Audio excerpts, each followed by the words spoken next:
এখন আমার কাছে রয়ে গেল কি, পিছনের দরজার দেওয়াল শেষ, ডান পাশেরটাও শেষ, বাম পাশেরটাও শেষ, সামনে একটা দেওয়াল আছে। এই দেওয়ালটা আসলে কোথায় এটা আমি দেখতে পাচ্ছিলাম না। আমার সামনে পুরোটা একটা সাগর, এটাকে আমি মহাসাগরও বলতে পারি। এবং এই সাগরটা আসলে কেমন আমার লাইফে ওই সিচুয়েশনে অনেক নোংরা, অনেক ভয়ঙ্কর একটা সিচুয়েশন। এইটা আমার লাইফে আজকে আপনারা আমার কথা শুনছেন বা স্ট্রাগলটা অনেকেই দেখেছেন। এই স্ট্রাগলটা 2013 সালের আমার লাইফে শুরু। 10, 11, 13 যদি বলে 2013 সালের এই ডেটটা থেকে এই সাগরে আসলে আমি বললাম যে আমার তিনটা দরজা শেষ, তিনটা দেওয়াল শেষ, সামনেটা ছিল আমার ভবিষ্যৎ। এই ভবিষ্যতের এত গভীরতা, এই ভবিষ্যৎটা এত নোংরা, এই ভবিষ্যৎটা এত অনিশ্চিত। বাট আমি স্যার একটা কথা বলেছে, জিতে থামি। আমি একটু জেদি, একটু অনেক বেশি রাগি। আমি শুধুমাত্র নিজের কাছে 2023 সালের 21 তারিখ 12 মাস ওই রাতে দুইটা কান আর দুইটা চোখ বন্ধ করে দিয়েছিলাম। নিজের কাছে কমিটমেন্ট করেছিলাম আমি এমন কিছু একটা করব, নিজেকে এমন জায়গাতে নিয়ে আসব। 2013 সাল থেকে আজকে যদি আপনি 24 সাল হিসাব করেন, তখন আমার বয়স ছিল 15 শেষে 16। এমন ভাবে আমি নিজেকে প্রতিষ্ঠিত করব, এমন ভাবে আমি নিজেকে মেলে ধরব যেন আজকের এই রাত আমার জীবনে সবথেকে সুন্দর একটা রাত হয়ে আসে। অর্থাৎ ওই ডিসিশনটা যেন আমার লাইফের সবথেকে গুরুত্বপূর্ণ একটা ডিসিশন হয়ে আসে। আসলে তখন জীবন মানে কি বুঝতাম না এতটা। 15 বছর 16 বছর একটা গ্রামের মেয়ে কতটুকু বুঝতে পারে, আপনারা বুঝতে পারেন। হয়তো আজকে অনেক সুন্দর বা একটু গুছিয়ে কথা বলার মতো সুযোগ হয়েছে বা পারি, বা 10 জনের সাথে চলার মতো অ্যাবিলিটি হয়েছে। বাট 2013 সালে এই সুযোগটা হয়নি। বাট নিজের মতো ওই ডিসিশনটা নিয়েছিলাম বা ওই জেদটা তৈরি হয়েছিল। সাগরে আমি ডুব তো দিয়েই দিলাম। 2013 সালে নিজের ফ্যামিলির কাছ থেকে চলে আসলাম, নিজে শিফট করলাম ঢাকাতে। তখন পরিবারের সাপোর্টেই পড়ালেখা করছিলাম। ওই সাপোর্টটা পড়ালেখা শেষ করে আমি 2021-এ পড়ালেখা শেষ করি। নদীতে আমরা যখন পড়ে যাই, আমরা কিন্তু একটু এনার্জি থাকে, আমরা সাঁতার পারলে কিন্তু একটু সাঁতরাতে পারি, রাইট কিনা? ওই ফ্যামিলির সাপোর্টে পড়ালেখাটা শেষ করেছিলাম। অর্থাৎ আমার ভিতরে সাঁতারানোর জন্য যে এনার্জিটুকু ছিল ওইটা 2021 পর্যন্ত শেষ। এখন আমার এমন সিচুয়েশন, আমার সাঁতরানোর যে পরবর্তী এনার্জিটুকু এইটুকু নাই। তখন আমি আরো হতাশ, তখন আমি আরো অনিশ্চিত, হয়তোবা এখনই আমার জীবনটা শেষ। এক টুকরো কাঠ, আমার কাছে ওটাই মনে হয়েছিল, মহাসমুদ্রে এক টুকরো কাঠের মতো আমার লাইফে আমি একটা জব পাই।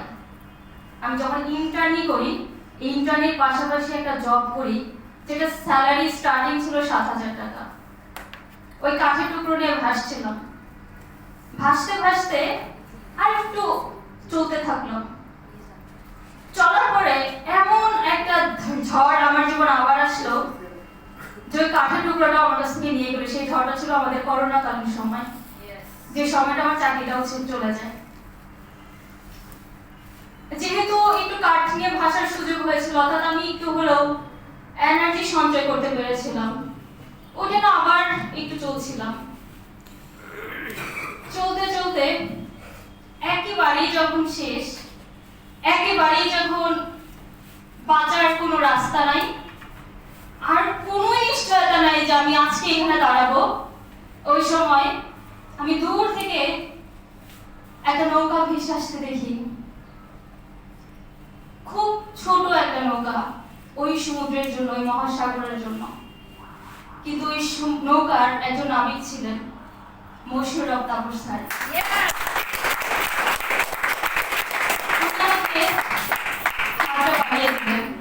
তখন আমি তার হাত ধরে নৌকা উঠে বসলাম। আমি আসলে জানি না নৌকাতে আমি কোথায় যাচ্ছি, কি করছি, কিভাবে। সে আমার দিকে হাত বাড়িয়েছে, আমি হাতটা ধরেছি, নৌকায় বসেছি। নৌকাতে আমরা চলছিলাম। এই নৌকাতে ছোট ছোট পিঁপড়া পোকা ছিল, তারা আমাকে কুটকুট করে কামড় দিচ্ছিল। আমার কষ্ট হচ্ছিল, খারাপ লাগছিল, বাট এই পিঁপড়া কামড় বা এই ছোট ছোট পোকামাকড়ের কামড় সমুদ্র থেকে কি বেশি? সমুদ্রে যখন আমি পানিতে মানে মরণ অবস্থায় ছিলাম, ওটা থেকে কি বেশি ছিল? আমার কাছে বেশি মনে হয়নি। ওই পিঁপড়া, ওই পোকাগুলো ছিল স্যারের সাথে কাজ করতে গিয়ে অনেক সমালোচনা, অনেক মানুষের হিংসা, অনেক মানুষের অবহেলা, অনেক মানুষের কটু কথা। বাট আমি কখনো এগুলোকে কানে নেইনি, কারণ আমার কাছে মনে হয়েছিল আমি যে সমুদ্র থেকে নৌকার স্থান পেয়েছি, এটাই আমার কাছে তখনকার জন্য অনেক। তারপর স্যার আমাকে তাদের থেকে তার কাছে, অর্থাৎ সে যেই পাশে বসে নৌকা বা হাল বাঁধছিল ওইখানে আমাকে নিয়ে আসে, অর্থাৎ তার একদম কাছাকাছি মানে আমাকে নিয়ে আসে। স্যার বলেছে আমি টাঙ্গাইল থেকে ঢাকায় চলে আসি। স্যারের সাথেই বসে চলছি, এখন জানি না তো কোথায় যাচ্ছি। স্যার আমাকে গল্প শোনাচ্ছে। আমরা রাস্তাতে কোথাও যাওয়ার সময় বাচ্চারা কিছু দেখলে যে এখানে সাইনবোর্ড, এটা কেন বাবা, ওইটা কেন, স্যার আমাকে গল্প শোনাচ্ছিল। আমি স্যারকে বললাম স্যার আমরা এখন কোথায় যাচ্ছি? স্যার বললো এই নৌকাতে যদি আমরা পার হয়ে অপর প্রান্তে যাই, ওইখানে আমাদের জন্য একটা গাড়ি ওয়েট করছে।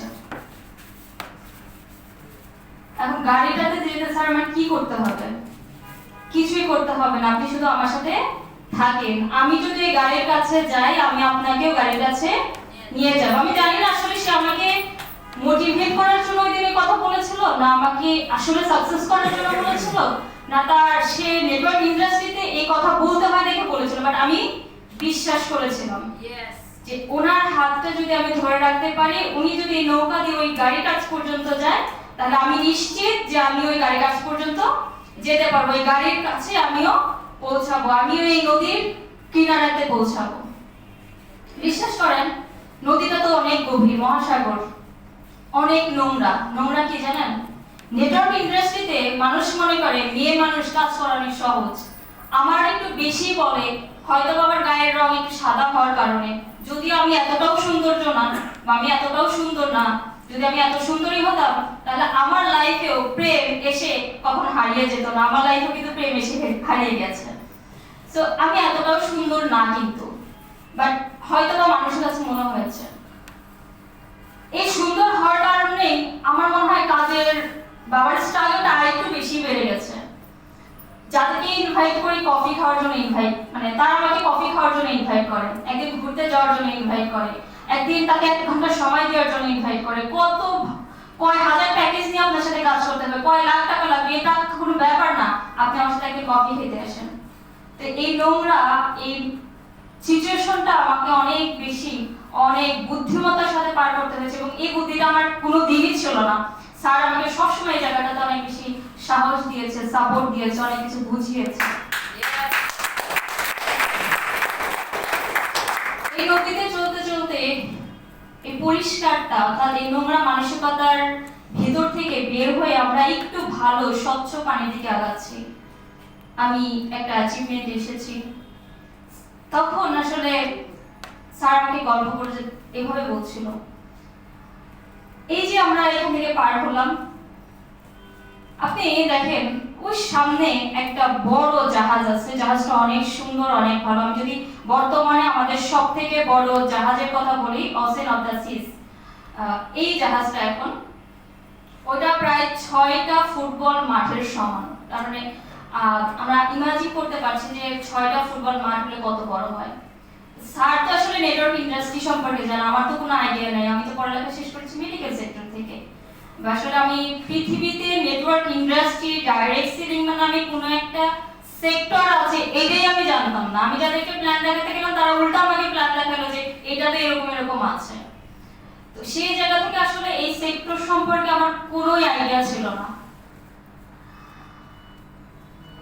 নৌকাতে চড়ে আসলে আমরা তো দুইজনেই আছি নৌকাতে। স্যার আমাকে স্বপ্ন দেখাচ্ছিল, আমরা যদি নৌকা পার হতে পারি আমরা একটা গাড়ি পাবো, একটা বাড়ি পাবো, আপনার জীবনে কি কি স্বপ্ন আছে আমাকে বলেন। তখন বাচ্চা মানুষের স্বপ্ন 2021 সাল শুরু জীবনটা, এখন তো রং চড়া স্বপ্ন, মানে মেয়েদের একটু বেশি আবার শপিং করার স্বপ্ন, আমার আবার একটু বেশি শপিং করার স্বপ্ন।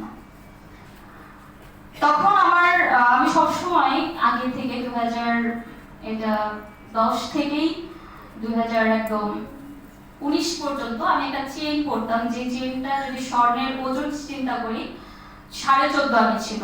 তাহলে আপনারা বুঝতে পারছেন যে ওটা আসলে কতটুকু দামের ছিল। কোনো একটা আমার ভুলবশত কোনো একটা কারণে চেইনটা হারিয়ে যায় আমার কাছ থেকে।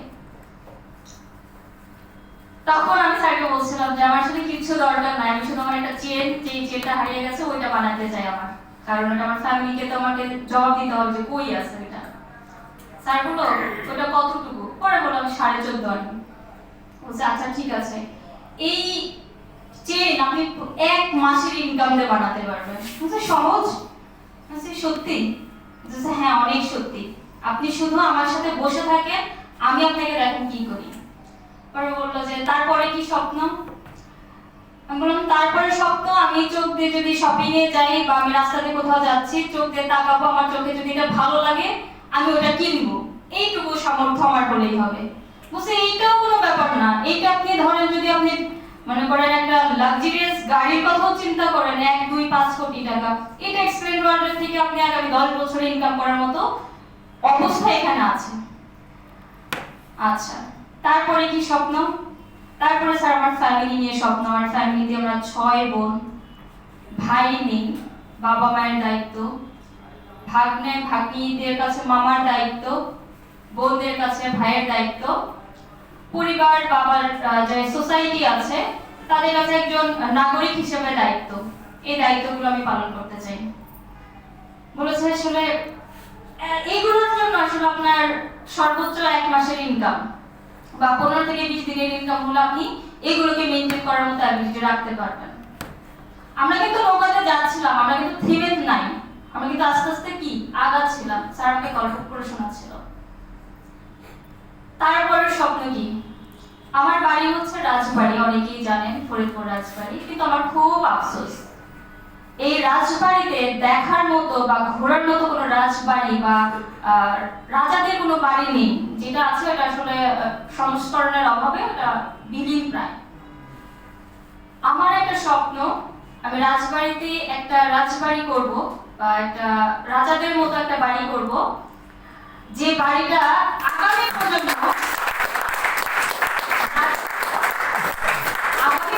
জানবে মানে এই বাড়িটার জন্যই রাজবাড়ির নামকরণ হয়েছে।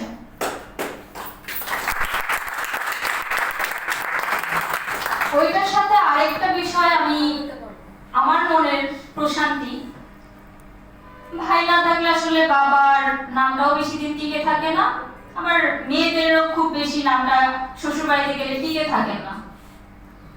এই রাজবাড়ির মাধ্যমে আমি আমার বাবার নাম আজীবন পৃথিবীতে রেখে যেতে চাই, এটা আমার একটা জেদও বলতে পারেন। তারপর স্যার বলল আর কি স্বপ্ন? পরে বললাম যে সবার জন্য শেষ, আমার লাস্ট নিজের জন্য একটা স্বপ্ন, আমার একটা মেয়ে